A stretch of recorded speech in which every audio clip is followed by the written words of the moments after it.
Hello students. आज हम बात करेंगे मैक्रो इकोनॉमिक्स के जो फर्स्ट चैप्टर चल रहा था उसके सेकंड पार्ट के बारे में। तो हमने जितनी भी परिभाषा डेफिनेशन थी वो सारी हमने पिछले वीडियो के अंदर सारी जान ली थी। तो आइए देखते हैं आप सेकंड पार्ट। तो आइए देखेंगे कि two principal component of economics, micro economics and macro economics, यानी अर्थशास्त्र के दो मूल अंश, व्यष्टि अर्थशास्त्र एवं समष्टि अर्थशास्त्र। तो यहाँ पे हम दोनों अर्थशास्त्रों के बारे में बात करेंगे, क्योंकि अर्थशास्त्र को यहाँ पे दो मूल भागों में बांटा गया है, एक तो व्यष्टि अर्थशास्त्र और दूसरा समष्टि अर्थशास्त्र। तो इनको देखते हैं इस बुक के अकॉर्डिंग क्या कहा गया है, फिर मैं अपने खुद की जो है वो आपको बताऊंगा। थोड़ा खुद का रिव्यू है जो। तो देखो, नॉर्वे के प्रसिद्ध अर्थशास्त्री, अर्थशास्त्र के प्रथम नोबेल पुरस्कार विजेता रैगनर फिशर ने अर्थशास्त्र को दो भागों में बांटा। तो देखेंगे भाई, सबसे पहले तो यहाँ पे हमारे दो छोटे छोटे क्वेश्चन बन गए हैं। एक तो ये कि भाई जो नॉर्वे का प्रसिद्ध अर्थशास्त्री था और जिनको सबसे पहले बार नोबेल पुरस्कार मिला था, उनका नाम है रैगनर फिशर और ये नॉर्वे से आते हैं। ठीक है, इनको अर्थशास्त्र में नोबेल पुरस्कार मिला था। तो इन्होंने जो हमारी अर्थशास्त्र है उसको दो भागों में बांट दिया, एक तो व्यष्टि अर्थशास्त्र और समष्टि अर्थशास्त्र। तो थोड़ा सा देखते हैं कि व्यष्टि और समष्टि अर्थशास्त्र क्या है। मैं थोड़ा अपने व्यू पे बताता हूँ। देखो, व्यष्टि अर्थशास्त्र होता है छोटा, व्यष्टि का मतलब होता है छोटा, और समष्टि का अर्थ होता है पूरा, समग्र। तो यहाँ पे इन दोनों अर्थशास्त्रों के बारे में बताया गया है। तो व्यक्ति स्तर पर आर्थिक क्रियाओं का अध्ययन व्यष्टि अर्थशास्त्र में किया जाता है, यानी कि व्यक्तिगत आधार के ऊपर, यानी कि एक पर्सनल और कोई व्यक्तिगत स्तर है किसी व्यक्ति का, या उसकी आर्थिक क्रिया जितनी भी है उसका तो हम व्यष्टि अर्थशास्त्र में अध्ययन करेंगे। इसके विपरीत समष्टि अर्थशास्त्र के स्तर पर आर्थिक क्रियाओं का अध्ययन समष्टि अर्थशास्त्र में, यानी कि मैक्रो इकोनॉमिक्स में, मतलब कि जो पूरे अर्थशास्त्र के बारे में हमें आर्थिक क्रियाओं का अध्ययन करना है वो समष्टि अर्थशास्त्र में कहलाएगा। ठीक है, तो इसलिए दो मुख्य भाग हैं। तो आइए देखते हैं सबसे पहले माइक्रो इकोनॉमिक्स। अंग्रेजी भाषा में व्यष्टि को माइक्रो कहा जाता है। अंग्रेजी भाषा का यह शब्द ग्रीक भाषा के शब्द माइक्रो से लिया गया है, जिसका अर्थ होता है छोटा। व्यक्ति अर्थशास्त्र केवल एक आर्थिक क्रियाओं का अध्ययन कराता है। ऐसे व्यक्तिगत गृहस्थी की नमक के लिए मांग, कुछ आर्थिक इकाइयों को छोटे समूह में, जैसे बाजार की नमक के लिए मांग। इसलिए व्यष्टि अर्थशास्त्र को हम व्यक्तिगत इकाइयों जैसे एक उपभोक्ता, एक फर्म, एक उद्योग की आर्थिक क्रियाओं, किसी एक विशिष्ट वस्तु के मूल्य का अध्ययन करते हैं। ठीक है, तो देखो यहाँ पे कहा गया है कि जो वेस्ट है इसका अर्थ होता है माइक्रो, यानी कि छोटा। और ये अंग्रेजी की भाषा ग्रीक से इसका शब्द को उठाया गया है, वहाँ से उसका अर्थ होता है छोटा। तो इसमें ना हम एक व्यक्ति की, अर्थशास्त्र में केवल एक व्यक्ति की ही या व्यक्तिगत स्तर पर ही उसकी आर्थिक क्रियाओं का अध्ययन करते हैं। इसमें भाई एक व्यक्तिगत गृहस्थ की नमक की मांग हो गई, या कुछ छोटे छोटे बाजार में कुछ छोटे छोटे समूह होते हैं उनकी नमक की मांग हो गई। यानी कि ये नहीं है कि एक ही व्यक्ति की बात आएगी। मान लीजिए एक बाजार है, उसके अंदर हम देखते हैं कि भाई कुछ छोटे छोटे समूह हैं, और वो बहुत सारे समूह भी हो सकते हैं, 1 से 10 भी हो सकते हैं, 20 भी हो सकते हैं। तो हम उनको 20-30 को हम ये नहीं मान लेंगे कि भाई ये हमारा मैक्रो इकोनॉमिक्स में आ गया, क्योंकि भाई वो व्यक्तिगत इकाइयाँ हो गई वो अलग अलग। ठीक है, और जो हमारा मैक्रो इकोनॉमिक्स है वो पूरा अर्थव्यवस्था में आ गया। ठीक है, तो बाजार की एक छोटी इकाई, चाहे वो समूह भी हो सकता है, उनका हम आर्थिक क्रियाओं के अंतर्गत क्रिया करते हैं, तो वो क्या कहलाएगा, हमारा व्यष्टि अर्थशास्त्र कहलाएगा। ठीक है, अब देखते हैं, अब बात आती है व्यष्टि अर्थशास्त्र के समूह का भी अध्ययन करते हैं, जैसे एक बाजार मांग वक्र। अब यहाँ पे हमारी बात आ गई मार्केट डिमांड कर्व को, व्यक्तिगत मांग वक्रों का जोड़ भी कहते हैं। बिल्कुल, मान लीजिए कोई मार्केट का डिमांड कर्व है, तो कैसे बनाया जाएगा। अब ये तो है नहीं कि भाई मतलब कि मार्केट में मतलब कि कोई एक व्यक्ति आया, मतलब कि जितने भी व्यक्ति आए हैं, चाहे 100 आए, चाहे 50 आए, चाहे 1500 आए, चाहे जितने भी आए एक बाजार के अंदर, उनके सबकी व्यक्तिगत क्रिया जितनी भी थी, उनके सबके मांगों को जोड़ के हम क्या करते हैं, मार्केट का डिमांड कर्व तैयार करते हैं। ठीक है, इसके अंदर इसकी परिभाषा भी दी गई है होल्डिंग के अनुसार। प्रोफेसर, व्यष्टि अर्थशास्त्र में एक फर्म, एक गृहस्थ, एक व्यक्तिगत कीमत, मजदूरी, आय, उद्योग, वस्तुओं का अध्ययन किया जाता है। ठीक है, तो समझ गए होंगे इन चीज़ों को आप। अब देखेंगे समष्टि अर्थशास्त्र। अंग्रेजी भाषा के समष्टि को मैक्रो कहा जाता है। यह भी ग्रीक भाषा के मैक्रो से लिया गया है, जिसका अर्थ होता है लार्ज, बड़ा। यह संपूर्ण अर्थव्यवस्था के स्तर क्रियाओं को, आर्थिक क्रियाओं का अध्ययन कराता है। राष्ट्रीय आय, रोजगार, कीमत से संबंधित विषय समष्टि अर्थशास्त्र के मूल अंग है। तो देखो भाई, इसका भाई अंग्रेजी भाषा से लिया गया है। मैक्रो इसका मतलब होता है बड़ा, लार्ज। तो देखो, इसका अध्ययन हम अर्थव्यवस्था की संपूर्ण क्रिया, जितनी भी अर्थव्यवस्था में संपूर्ण आर्थिक क्रिया हो रही है, उन सारी समस्याओं का इसके अंदर, या आर्थिक क्रियाओं का हम अध्ययन करते हैं। राष्ट्रीय आय, अब देखो राष्ट्रीय आय क्या होगी भाई, जो मतलब कि हर व्यक्ति की जो एक राष्ट्र में रह रहा है, एक देश में रह रहा है, प्रत्येक व्यक्ति की आय को हम जोड़ेंगे तो हमारी राष्ट्रीय आय कहलाएगी। राष्ट्रीय आय कहलाएगी ना, तो वो हमारे पूरे अर्थव्यवस्था लेवल पे हो गई। ठीक है, उसके अंदर फिर उसके बाद है रोजगार। अब देखो, जो भी रोजगार और कीमत के स्तर है, ये भी हमारे समष्टि अर्थशास्त्र के मूल अंग है। अब भाई एक देश के अंदर या एक अर्थव्यवस्था के अंदर जो भी लोग काम कर रहे हैं, जो भी लोग काम कर रहे हैं, पैसा कमा रहे हैं, तो वो एक मैक्रो लेवल पे है, ना कि एक इंडिविजुअल लेवल पे। और उसके साथ कीमत, भाई कोई भी कीमत, अब पेट्रोल की कीमत है, तो भाई अब पेट्रोल है तो वो पूरे देश की तो कीमत है। ये तो है नहीं कि मैं अकेला जा रहा हूँ और मुझे इंडिविजुअल पर्सन के साथ मुझे भाई 10 रुपये कम पेट्रोल मिल रहा है, या कोई भी चीज़ मुझे कम रुपए में मिल रही है। तो ये सारी समस्याएं हैं और ये संबंधित विषय है, ये हमारे मैक्रो इकोनॉमिक्स के अंतर्गत आते हैं। इसी के बाद में बात करेंगे समष्टि अर्थशास्त्र की में विस्तृत जानकारी के भाग 2 में, यानी कि एक नेक्स्ट बुक है इसके बाद, इसका जो नेक्स्ट पार्ट है उसके अंदर इसकी पूरी अच्छी तरह से वहाँ बताया गया है। यहाँ सिर्फ हमें बस ये समझना है कि समष्टि अर्थशास्त्र का राष्ट्रीय स्तरीय क्रियाओं के पर अध्ययन होता है, और मैक्रो इकोनॉमिक्स का व्यक्तिगत उपभोक्ता के उपभोग संबंधी या व्यवहार या व्यक्तिगत उद्योगों या उत्पादन की पूर्ति व डिमांड के संबंधी व्यवहार का अध्ययन यहाँ हमारे व्यष्टि अर्थशास्त्र में होता है। ठीक है, तो अब देखेंगे साधनों का विभिन्न प्रयोग में बंटवारा व्यष्टि अर्थशास्त्र का केंद्र बिंदु है। इसके विपरीत साधनों की मात्रा में वृद्धि और उनका पूर्ण प्रयोग राष्ट्रीय है। बिल्कुल, देखो अगर हम साधन है उनका क्या करेंगे, विभिन्न लोगों में बंटवारा करेंगे तो हमारा व्यष्टि अर्थशास्त्र का। जबकि समष्टि में हम कि उन साधनों में हम लॉन्ग टर्म में कैसे वृद्धि कर सकें या उनका पूर्ण प्रयोग कैसे करें ताकि उत्पादन को बढ़ाया जा सके या आर्थिक विकास की दर को बढ़ाया जा सके, ये सारी चीज़ें हमारी समष्टि अर्थशास्त्र का मूल बिंदु है, केंद्र बिंदु है। ठीक है, तो हम इसको जो हमारा सेकंड पार्ट आएगा उसमें पढ़ेंगे। ठीक है, अब बात करेंगे व्यष्टि अर्थशास्त्र के क्षेत्र के बारे में, स्कोप के बारे में, subject matter of micro economics. देखो सबसे पहले हम इसमें 4 ही चीज़ों के ऊपर ज़्यादा फोकस करेंगे हमारे, मांग का सिद्धांत, उत्पादन का सिद्धांत, कीमत निर्धारण का सिद्धांत, साधन कीमत का सिद्धांत। मेनली ये 4 क्षेत्र हैं, ये 4 स्कोप हैं जिनके ऊपर हमारी पूरी माइक्रो इकोनॉमिक्स टिकी है, व्यष्टि अर्थशास्त्र टिकी है। इन्हीं के द्वारा हम यहाँ पे काम करेंगे।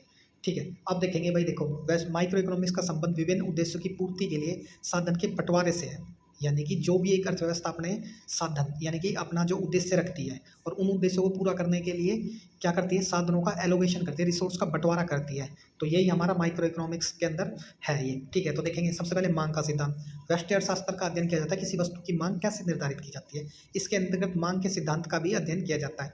ठीक है, उपभोक्ता की मांग व अधिकतम संतुष्टि से संबंधित मांग का सिद्धांत कहलाता है। इसका अध्ययन किया जाता है कि एक उपभोक्ता अपनी निश्चित आय को बाजार मूल्यों पर विभिन्न वस्तुओं में किस प्रकार बांटता है। बिल्कुल, देखो सीधी सीधी बात है, इसके अंदर हमें ना एक व्यक्तिगत इकाइयों से रिलेट करेंगे इसको कि मांग की वस्तु की मांग कैसे निर्धारित होती है। अब भाई मैं एक कंज्यूमर हूँ, मुझे खाने के लिए गेहूँ चाहिए, चना चाहिए या मतलब कि और भी चीज़ चाहिए, तो मैं डिमांड करूँगा तो डिमांड मैं एक इंडिविजुअल व्यक्ति तो कर रहा है, मानता हूँ कि भाई वो पूरा मतलब कि अर्थव्यवस्था में सब डिमांड कर रहे हैं, लेकिन वो एक अलग तरीके का हो गया। लेकिन एक जो व्यष्टि अर्थशास्त्र है, वो जो मांग का सिद्धांत है वो व्यक्तिगत हो गया, तो हम इसलिए यहाँ पे मांग के सिद्धांत का अध्ययन करेंगे। ठीक है, तो उपभोक्ता की मांग और उसकी संतुष्टि से संबंधित सिद्धांत, बिल्कुल कि उपभोक्ता किस टाइप की वस्तुओं की मांग करता है और वो उसे किस कीमत पर खरीदना चाहता है कि उसे ज़्यादा से ज़्यादा उस वस्तु से संतुष्टि प्राप्त हो, ये सब सिद्धांत हम इसके अंदर अध्ययन करेंगे। ठीक है, और इसका अध्ययन ये भी करेंगे इसमें कि एक उपभोक्ता अपनी निश्चित आय को बाजार मूल्यों पर विभिन्न वस्तुओं में किस प्रकार बांटता है। बिल्कुल, मान लीजिए कोई व्यक्ति है, उसके पास वो मंथली 2,000 रुपये कमाता है, तो उस चीज़ का भी हम इसमें अध्ययन करेंगे कि वो 2,000 नहीं सॉरी 20,000 रुपये कमा रहा है, तो उसमें से हम देखेंगे वो कितना वस्तु डेली यूज होने वाली गुड्स पे खर्चता है, कितना टिकाऊ पे खर्चता है, कितना अलग अलग वस्तुओं पे खर्चता है। तो यही सारी चीज़ों का हम इसके अंदर अध्ययन करेंगे मांग में। ठीक है, उसके बाद है उत्पादन का सिद्धांत, प्रोडक्शन, यानी कि हम यहाँ पे उत्पादन किस प्रकार किया जाए, कैसे किया जाए, किसके लिए किया जाए, किन नियमों के आधार पर किया जाए और कितना किया जाए, ये सब हम ये इसके अंदर देखेंगे। ठीक है, इसके बाद होता है हमारा कीमत निर्धारण सिद्धांत। बिल्कुल, कीमत निर्धारण सिद्धांत का भी अध्ययन किया जाता है। उत्पादन वस्तु को विभिन्न परिस्थितियों में खरीदा या बेचा जा सकता है, जैसे पूर्ण प्रतियोगिता, एक अधिकार में वस्तु की कीमत से संबंधित समस्याओं का अध्ययन कीमत निर्धारण सिद्धांत में किया जाता है। यानी कि भाई हमें किन परिस्थितियों में हमें वस्तुओं को बेचना है। अगर सप्लाई ज़्यादा है तो डिमांड कम होगी, अगर सप्लाई कम है तो डिमांड ज़्यादा होगी, उनके प्राइस ऊपर चले जाएंगे, नीचे आ जाएंगे। ये सारी चीज़ें हम यहाँ देखेंगे। और दूसरा कि भाई बाजार में कैसी है, परफेक्ट कंपटीशन है या एक अधिकार है, कीमत कौन निर्धारित करता है, ये सारी चीज़ें हम कीमत निर्धारण पद्धति या सिद्धांत में इसका अध्ययन करेंगे।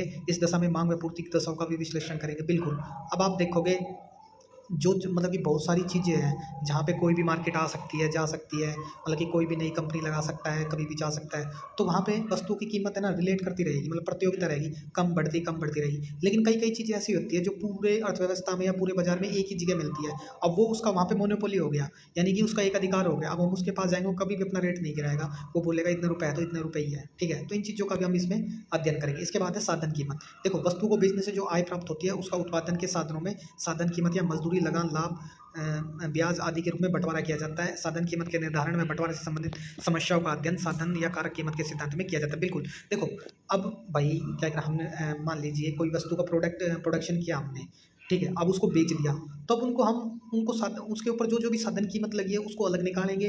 उसके बाद जो प्रॉफिट है वो अलग निकालेंगे कि भाई हमने कितनी तो इसके ऊपर मजदूरी दी है, कितना इसके ऊपर ब्याज दिया है, कितना इसके ऊपर लगान दिया है, कितना इस पे हमें लाभ हुआ है और कितनी कीमत हमने इसकी रखी है। तो ये सारी समस्याओं का या इन चीज़ों का अध्ययन हम इस साधन कीमत में करेंगे, थ्योरी ऑफ फैक्टर प्राइसिंग में। ठीक है, तो आशा करता हूँ इसमें आप समझे होंगे। इसके बाद ये कह रहा है कि व्यष्टि अर्थशास्त्र के अध्ययन का महत्व। अब देखो ये वेरी वेरी इंपॉर्टेंट है, इसको आप थोड़ा सा समझना, आपको बिल्कुल समझ में आ जाएगा कि अर्थव्यवस्था की कार्यप्रणाली यानी ऑपरेशन ऑफ एन इकोनॉमी। देखिए वेस्ट, इस बुक में देखते हैं क्या लिखा हुआ है। व्यष्टि अर्थशास्त्र के द्वारा एक अर्थव्यवस्था की कार्यप्रणाली का ज्ञान प्राप्त होता है। इसके द्वारा ज्ञात होता है कि अर्थव्यवस्था के विभिन्न अंग, उपभोक्ता, फर्म आदि कुशलतापूर्वक कार्य कर रहे हैं या नहीं। तो देखो अब व्यष्टि अर्थशास्त्र है तो ये छोटे लेवल पे हो गया, माइक्रो लेवल के ऊपर। तो इसके अंदर हम देखेंगे कि उपभोक्ता है जो हमारे ग्राहक किसी अर्थव्यवस्था के अंदर, वो किस तरीके से कार्य कर रहे हैं। जो हमारी फर्म है वो उपभोक्ता के अनुरूप कार्य वस्तु बना रही है या नहीं बना रही है।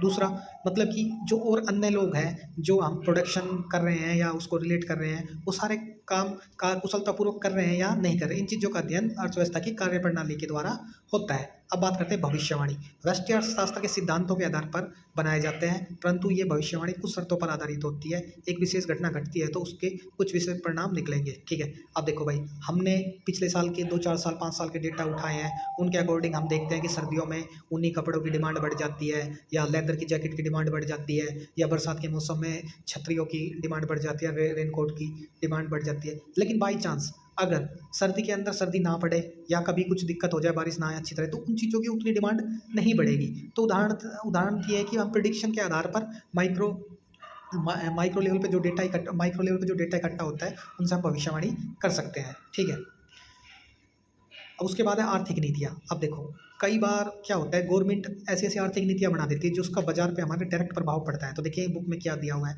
राष्ट्रीय अर्थशास्त्र का प्रयोग आर्थिक नीति बनाने के लिए किया जाता है। कीमत नीति एक ऐसा उपकरण है जो इस कार्य में सिद्ध होती है कि उसे प्रयोग से हम अर्थव्यवस्था को प्रभावित करने वाली सरकारी नीतियों का विश्लेषण कर सकते हैं। हम जानकारी प्राप्त कर सकते हैं कि सरकार की नीतियों का साधनों के बंटवारे पर क्या प्रभाव पड़ेगा। बिल्कुल भाई देखो अर्थशास्त्र ये माइक्रो लेवल के जो प्रयोग है ये हमारे आर्थिक नीति बनाने में बहुत सहायक होते हैं। एक ऐसा उपक्रम है जो हमारे कार्य करने में सिद्ध होती है और इस प्रयोग से हम अर्थव्यवस्था को प्रभावित करने वाली सरकारी नीतियों का विश्लेषण करते हैं कि भाई सरकार की जो नीतियां है वो बाजार के लिए या उपभोक्ता के लिए या फर्म के लिए या उद्योग के लिए सही है या नहीं है। ठीक है, सरकार की नीतियों का जो हम क्या प्रभाव पड़ेगा अगर हम साधनों का अलग अलग रिसोर्स का बंटवारा करते हैं। तो ये सारी चीज़ें हमारी माइक्रो इकोनॉमिक्स में आती है। ठीक है, इसके बाद हम बात करते हैं आर्थिक कल्याण की। तो देखिए आर्थिक कल्याण, वेलफेयर इकोनॉमिक्स। व्यष्टि अर्थशास्त्र एक आर्थिक कल्याण की दशाओं का ज्ञान प्राप्त किया जाता है। यह आदर्शात्मक अर्थशास्त्र का मुख्य विषय है। जो व्यष्टि अर्थशास्त्र इस बात का सुझाव देता है कि आर्थिक कल्याण के आदर्श को कैसे प्राप्त किया जाता है। बिल्कुल, वेलफेयर इकोनॉमिक्स यानी कि व्यष्टि अर्थशास्त्र से हम जो वेलफेयर कर सकते हैं, जो हम लोगों के जीवन को ऊंचा उठा सकते हैं, उनका हमें ज्ञान प्राप्त होता है। ठीक है, ये एक मुख्य विषय वस्तु है। अर्थशास्त्र का यह सुझाव देता है कि आर्थिक कल्याण के आदर्श को कैसे प्राप्त किया जा सकता है। इसके बाद है हमारा मैनेजियल डिसीजन यानी कि प्रबंध संबंधी। तो व्यावसायिक फर्में व्यष्टि अर्थशास्त्र का प्रयोग करके प्रबंध संबंधी निर्णय लेने के लिए करती है। इसका संबंध कोष्ठ तथा इसके विश्लेषण द्वारा नीतियों में बहुत महत्वपूर्ण है। बिल्कुल, देखो भाई छोटी छोटी जो भी चीज़ें हैं वो एक फर्म के लिए बहुत ज़रूरी होती है। उन्हीं के आधार पर वो देखता है कि हमें अपने वस्तु की कॉस्ट को इंक्रीज करना चाहिए, डिक्रीज करना चाहिए, ताकि हमारी जो बाजार में हमारी वस्तु की जो डिमांड है वो एक लेवल पे बनी रहे। क्योंकि अगर कॉस्ट इंक्रीज होगी तो प्राइस भी इंक्रीज होगा। तो ये सारे संबंधी निर्णय ये वो आराम से ले सकता है। इसके बाद है अंतर्राष्ट्रीय व्यापार में सहयोग। राष्ट्रीय अर्थशास्त्र के द्वारा अंतर्राष्ट्रीय व्यापार की समस्या जैसे व्यापार संतुलन, विदेशी विनिमय आदि को समझा जा सकता है।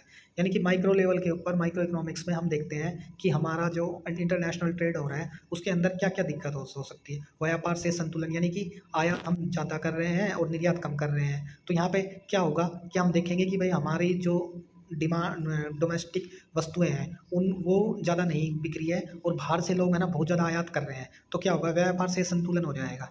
ठीक है, हम पैसे ज़्यादा दे रहे हैं, हाँ कमा कम रहे हैं। तो इन चीज़ों समस्याओं का भी हम इसके अंदर अध्ययन करेंगे, या इनका जो भी समस्याओं का ये हेल्पफुल होती है कि भाई किस तरीके से इनको सही किया जा सके। विदेशी विनिमय दर कि भाई दूसरे देश की और हमारी जो एक्सचेंज रेट है उसके अंदर क्या दिक्कत है, बल्कि वो कम है, बढ़ रही है। तो इन चीज़ों को हम सबको, ये हमारे हेल्पफुल होते हैं इन चीज़ों के अंदर माइक्रो इकोनॉमिक्स। तो माइक्रो इकोनॉमिक्स एक बहुत बड़ा सेक्टर है ये भी। इसके द्वारा हम अपने इंडिविजुअल लेवल के ऊपर या व्यक्तिगत स्तर के ऊपर या हाँ, इन चीज़ों के ऊपर हम पूरे को रिलेट करके अच्छे से इकोनॉमिक्स को समझ सकते हैं। और वेस्टर्न शास्त्र के समझने के बाद ही हमें मैक्रो इकोनॉमिक्स के ऊपर जाना है, तभी वो जाके अच्छे से हम रिलेट कर पाएंगे। इसका थर्ड पार्ट हम कल बनाएंगे, ठीक है। तो हमारे साथ जुड़े रहिए, हमारे चैनल को सब्सक्राइब कीजिए और ज़्यादा से ज़्यादा इसको शेयर करिए। धन्यवाद।